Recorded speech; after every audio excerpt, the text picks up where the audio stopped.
think there's been some challenges with the slave narratives assignment. So I thought I would make a short video to give you a little bit more direction. So this is the assignment, and it discusses, the introduction discusses the slave narratives that were a part of the New Deal with the Works Progress Administration. And what they did was, in the 1930s, they were trying to put people to work, and they were looking for things that would be useful. They worked on parks and roadways and bridges, and they put people to work doing things that that needed to be done, and there were very different areas. So part of this was history. And so they realized that the former slaves were dying off by the 1930s, and so they wanted to get their stories written down.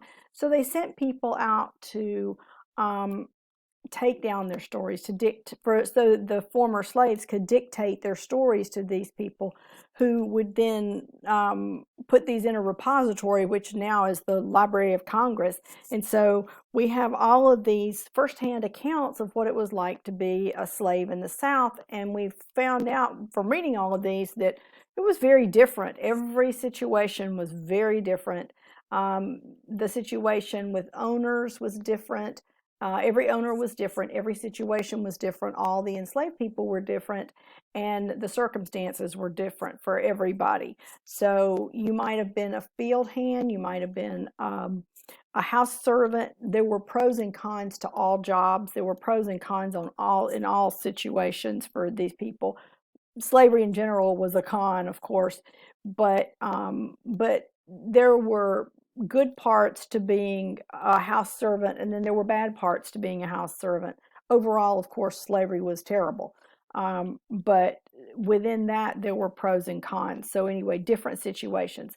So anyway, you have all of these slave narratives, and that's what this assignment is about. You can go to the Library of Congress website. It's just loc.gov is the site, and you can click here. This is where all of these came from. But the Georgia military people put all of the narratives that you're looking at in one document, the PDF that is also listed in the materials list for week 5.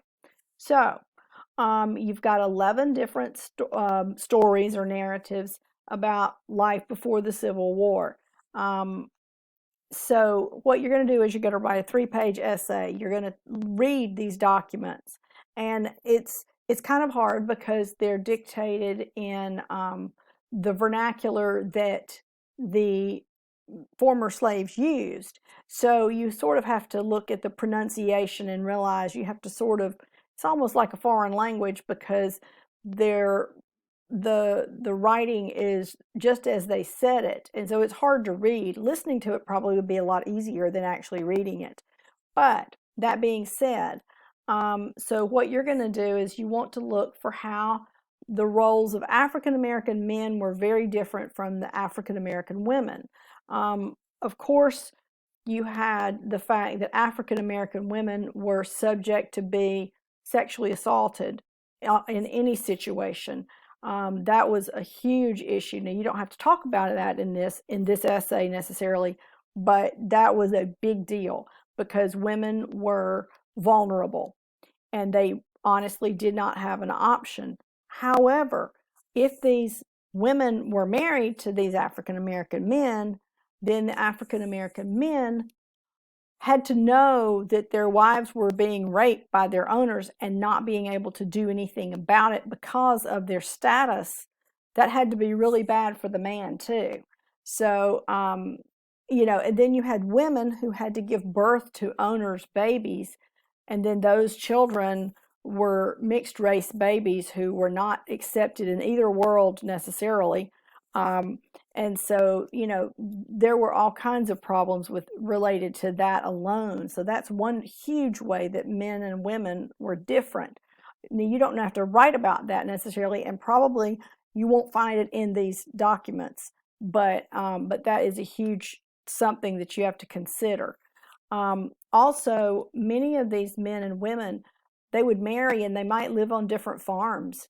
And so if you, and in some ways I've read where in stories that they've said that the men preferred to live on different farms than their wives, and they would go visit on Sundays or whatever because they didn't want to know what was happening to their wives, and they didn't want their wives seeing them if they happened to be abused by their owners. Then that distance kind of helped, and I've read those sorts of accounts. Um, Also, you have to know that only 10% of the owners actually were considered planters. Planters were the elites. They were the ones who had 100 or more enslaved people. Now, if you consider that an enslaved person might cost a healthy young male, 18 years old, would cost $1,000. If you translated that to money now, that man would cost over $29,000. So if you had over 100, you were in the upper echelons, you were elite, you were loaded with money. You had many, many, many thousands of acres or hundreds of acres. So, but the thing is that only 10% of the owners would be considered planters. Majority had 5 or less, 5, 6, 7, 8, 9, 10, up to 25 was sort of a middling type of farmer, and then the majority might have 1 or 2. If you didn't have any money, you would rent an enslaved person from somebody who did have slaves, and you would rent that person if you needed them during harvest, or if you needed them to do a specific job on your farm for 3 days, you might rent that person. Also, owners could rent their artisans out. For example, if you were an artisan, if you were a skilled artisan, if you were a barrel maker, a blacksmith, a glass blower, you had a skill that was made you extra valuable. So what the owners might do is rent you out to someone in the city who needed your services. Now, like in Savannah, there were places where they had group homes, and an artisan might go in from the country, from their farm. They might go into town and live during the week, and then go home on Saturdays, and then go back on Mondays. And they lived in a home with other enslaved people. And they had a curfew. It was very specific what happened, how they had to live. They couldn't go out after a certain hour and those kinds of things. But there were group homes in cities where these people could live, and you had some sort of independence. You know, it still was not freedom, of course, but it was, you were out from under the watchful eye of the owner and his wife, and so, or the overseer. And so you had some sort of autonomy. You know, it was still very limited, of course, but you also, some of the owners would allow the enslaved people to keep part of their money. Some didn't, some did, some, you know, so, but you might be allowed to keep some of your money that you made. You were also possibly able to sell whatever you grew. If you grew vegetables, you could sell them at the market on the weekends, on Saturdays or whatever, and then you could keep some of that money or all of that money.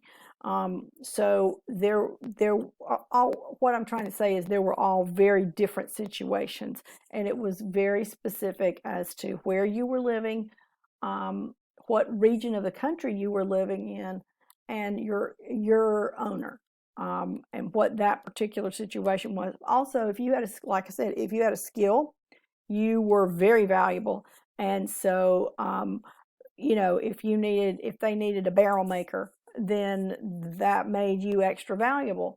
Um, there were also different types of labor on these big plantations. You might have gang labor, that would be the worst. You all worked together, and it was very long days. You worked sun up to past sundown, and you worked in a big group under an overseer. Well, that overseer was usually not exactly sympathetic, and so usually harsh treatment. And then you had task labor, which was where once you were done with your work, your time was your own. You could go fish to supplement your diet. You could go hunt. You could go garden. You could go chop wood if you needed wood for your fire at your, in your cabin. So there were two different types. Task labor was more was preferable for sure, because if you wanted to work really hard and get all your work done early, you could do it. If you were in gang labor, you worked until the overseer said you were done. So that might be 15 hours a day. So anyway, that's a little bit about it. Now, what do you do about sorry, I got off on that subject. What about your essay? You're going to take the themes. There can be different themes. You can pick 2 or 3. Family, work, health, those kinds of things. And then you're going to argue, you're going to talk about those themes. What was family life like? What was the work like? What was the work life like? Or the health situation, health care, those kinds of things, based on the slave narrative that is provided in the course. And then what you'll do is you'll apply the comments that the slaves made, or the former slaves made. You will take those comments and apply them to those themes, the 2 themes or the 3 themes that you choose. So it's not, if it's a 3-page essay, that's not that much, given that you're going to have approximately 1 theme per page. But what you'll do is use the comments, and you'll say, this is based on what person XYZ said, this family life was very different depending on where you lived. Per person XYZ, blah, blah, blah. So you're going to make a statement about what you read in these slave narratives, and then you're going to go back and find evidence in the document to support what you've said. Okay? Now, sometimes when you start researching, your paper might turn out to be totally different than what you expected. I have written papers before that I had to rewrite in the middle because what I found in the research was very different than what I thought I was going to find, and so I had to go back and start over. I had a paper like that turned out to be 35 pages about the Great Awakening, and it had started out 15 pages. My husband read it, he marked it up in red, and then I had to start over. And it was very disturbing, but I learned so much from that experience. So what I'm saying is, you might have a thesis at the beginning. If you get into the documents and you find out that your thesis is not correct, go back and change it, because you can change it. That's up to you. That's why you're never going to write a paper in one draft, not that's really great.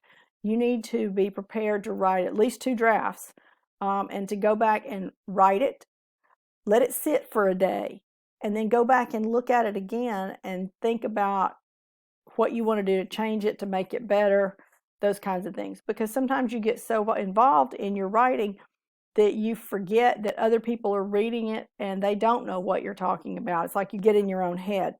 So what I'm saying is, go and write, and then put it away for a day, and then go back and read it again and see what you could add to it or omit or change to make it better. I hope that this helps. I have changed the due date. It was a problem. This was a September due date, so I changed it to make it February 16th, and I hope that that means it's open.